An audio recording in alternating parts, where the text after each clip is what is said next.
चौपल। बाल चौपल।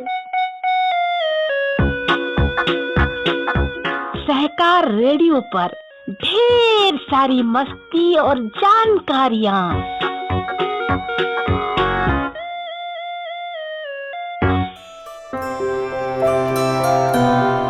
हेलो बच्चों, सहकार रेडियो के कार्यक्रम बाल चौपाल में आज आपके साथ हूँ मैं सुनीता। आज मैं आपको बताऊंगी व्लादिमीर इलीच लेनिन के बारे में, जिसे हमने बाल पत्रिका पोम्पल से लिया है।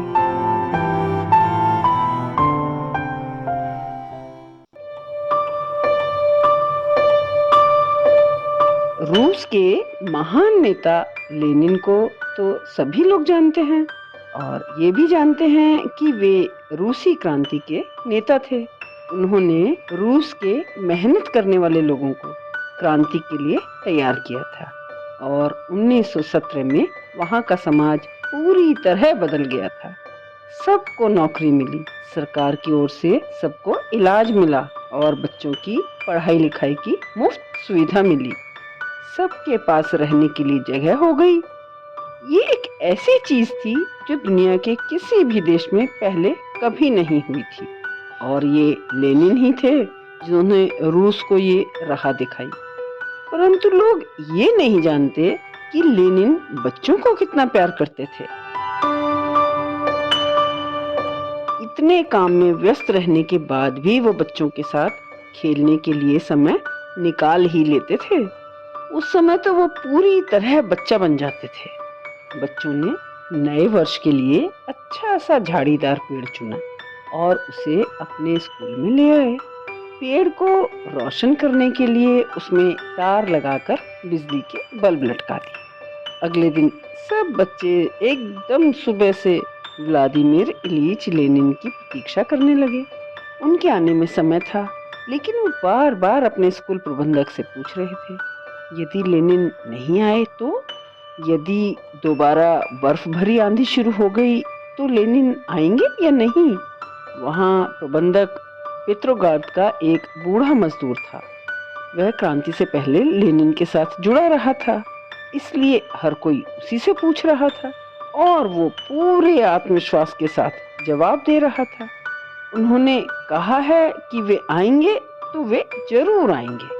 दरअसल शाम को बर्फीला तूफान और भी तेज हो गया। चीड़ के पेड़ों से गुजरती हवा साएं साएं चिल्ला रही थी। सूखी बर्फ जमीन पर सांप की तरह गोल गोल घूम रही थी और तभी आकाश से सफेद बर्फ के फाहे गिरने लगे। नव वर्ष का पेड़ पहले ही सजाया जा चुका था। सभी खिलौने बच्चों ने ही बनाए थे। उनमें भालू थे, खरगोश थे और हाथी भी थे। इनमें सबसे अच्छा था गुलाबी गालों सफेद दाढ़ी वाला सांता क्लॉज। समय गुजरा जा रहा था, लेकिन लेनिन अभी तक नहीं पहुंचे थे। तभी बच्चों ने बड़े लोगों में से किसी को धीमी आवाज में ये कहते हुए सुना, ऐसे बर्फीले तूफान में तो वो बिल्कुल नहीं आएंगे। बच्चे दौड़कर दोबारा बूढ़े प्रबंधक के पास पहुंचे। प्रबंधक ने बेहद सख्त अंदाज में कहा, मुझे परेशान करना बंद करो। मैं तुमसे फिर कह रहा हूँ, यदि उन्होंने कहा है कि वे आएंगे तो इसका मतलब है कि वे जरूर आएंगे। बच्चे फिर इंतजार करने लगे। बाहर तेज चक्करदार हवा चल रही थी और खिड़कियों पर सूखी बर्फ टकरा रही थी। इस शोर की वजह से किसी को भी स्कूल पर रुकने वाली कार की आवाज सुनाई नहीं दे रही थी। उस कार से व्लादिमीर इलीच लेनिन निकले। वो ऊपर आए, अपना कोट उतारा और पिघली हुई बर्फ से गीला हुआ चेहरा पोंछा। उसके बाद तुरंत वो उस कमरे में गए जहां बच्चे उनकी प्रतीक्षा कर रहे थे। बच्चों ने फौरन ही लेनिन को पहचान लिया। उन्होंने कई बार उनके चित्र जो देखे थे। हालांकि पहले तो सभी बच्चे हक्के बक्के हो गए और एक जगह निश्चल खड़े रहे। वे कुछ बोले बिना एकटक लेनिन को देख रहे थे। विश्वास जो नहीं हो रहा था कि इतने तूफान में लेनिन आएंगे और हमारे बिल्कुल सामने हमारे स्कूल में लेनिन आएंगे। बिल्कुल विश्वास नहीं था बच्चों को। व्लादिमीर इलीच बहुत देर शांत नहीं रहे। उन्होंने मजाकिया अंदाज में आंखें मिचकाई और पूछा, चूहा बिल्ली का खेल किस किस को आता है? पहला उत्तर सबसे बड़ी लड़की वीरा ने दिया, मुझे आता है। इसके बाद लीशा जोर से बोला, और मुझे भी आता है। इस पर लेनिन बोले, तो ठीक है, तुम बिल्ली बनोगे। सभी बच्चे 9 वर्ष के पेड़ के चारों तरफ खड़े हो गए। कात्या को चूहा बनाया गया। लीशा कात्या को पकड़ने के लिए उसके पीछे भागने लगा, और उसके लिए कात्या को पकड़ना आसान भी था। लेकिन उसने लेनिन की पनाह ली और व्लादिमीर इलिच ने उसे अपने हाथों में उठा लिया। ये क्या, बिल्ली चूहे को छू भी नहीं सकी। इसके बाद सेनिया चूहा बना। लीशा ने उसे पकड़ लिया और वो चूहा बन गया, और सेनिया बिल्ली। उन्होंने जी भर कर खेला। सभी को गर्मी लगने लगी। अचानक कमरे का दरवाजा खुला और एक बड़े भूरे हाथी ने कमरे में प्रवेश किया। बच्चे एक साथ चीखने लगे। हालांकि बहुत से बच्चे स्कूल के पियानो को ढकने के भूरे कपड़े को पहचान गए थे, लेकिन उसके नीचे कौन था? वो हाथी धीरे धीरे झूम रहा था और सामने उसकी सूंड हिल रही थी। आगे के पैरों ने वालें की यानी ऊनी कपड़े के जूते पहने हुए थे। पिछले पैरों में बूट पहने गए थे। यदि इन सब चीजों पर ध्यान न दिया जाए तो वो एकदम असली हाथी लग रहा था। उसने चिंघाड़ते हुए पेड़ के चक्कर काटे और फिर विदा लेने के अंदाज में अपनी सूंड लहराई और दोबारा झूमता हुआ दरवाजे की तरफ चल पड़ा। दरवाजे के पीछे उस भूरे कपड़े के नीचे से इलेक्ट्रिशियन वालोद्या और चौकीदार निकलकर सामने आए। वे दोनों ही तरह तरह की खुराफात करने में माहिर थे। वो वापस कमरे में लौट आए, जहां बच्चे उल्लास से ठहाके लगा रहे थे। उस शाम वहां और भी मजेदार बहुत सी बातें होंगी। किसी बच्चे ने चिल्लाकर कहा, अब हम आंखों पर पट्टी बांधकर पकड़ने का खेल खेलेंगे। लेनिन ने अपना रुमाल निकाला और अपनी आंखों पर बांध लिया। इलेक्ट्रिशियन वालोद्या ने जल्दी से 9 वर्ष के पेड़ को एक किनारे कर दिया ताकि खेलने के लिए ज्यादा जगह मिल सके। लेनिन ने अपनी बाहें फैलाई और पंजे के बल आगे की तरफ चलने लगे। बच्चे चारों तरफ बिखर गए और फिर उन्होंने चुपके से व्लादिमीर इलिच की ओर बढ़ना शुरू किया और चिल्लाए, गरम।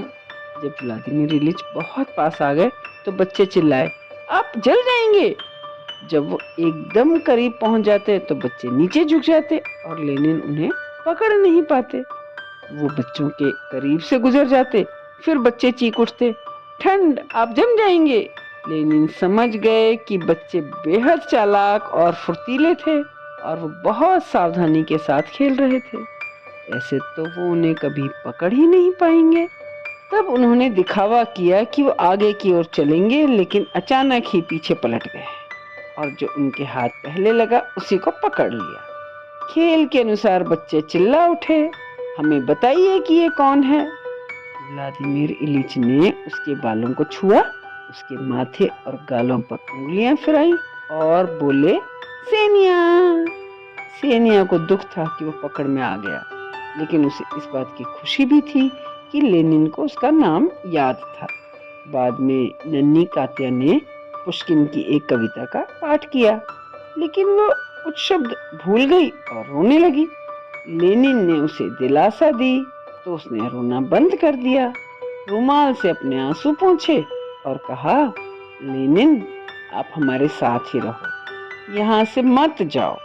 लेनिन हंस पड़े और बोले, मैं यहाँ से दूर नहीं रहता हूँ। इसके बाद सभी ने 9 वर्ष के पेड़ के चारों तरफ दौड़ना शुरू किया। नन्ही कात्या लेनिन के पीछे थी। उन्होंने उसका हाथ थामा हुआ था।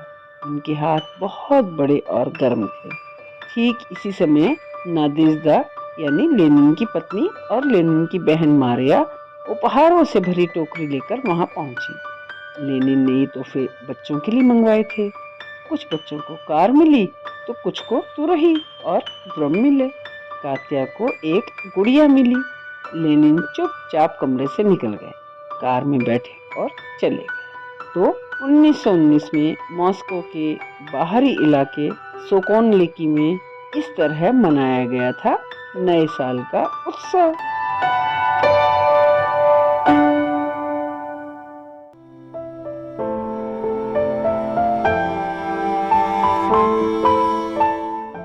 बच्चों, ये थी कहानी व्लादिमीर इलीच लेनिन के बारे में।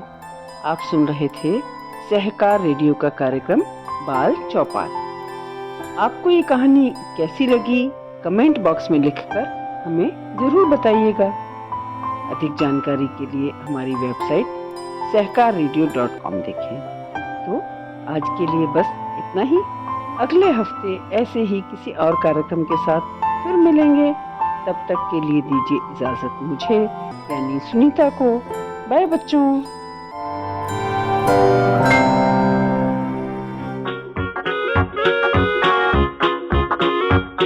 बाल चौपल, बाल चौपल, बाल चौपल। सहकार रेडियो पर ढेर सारी मस्ती और जानकारियाँ।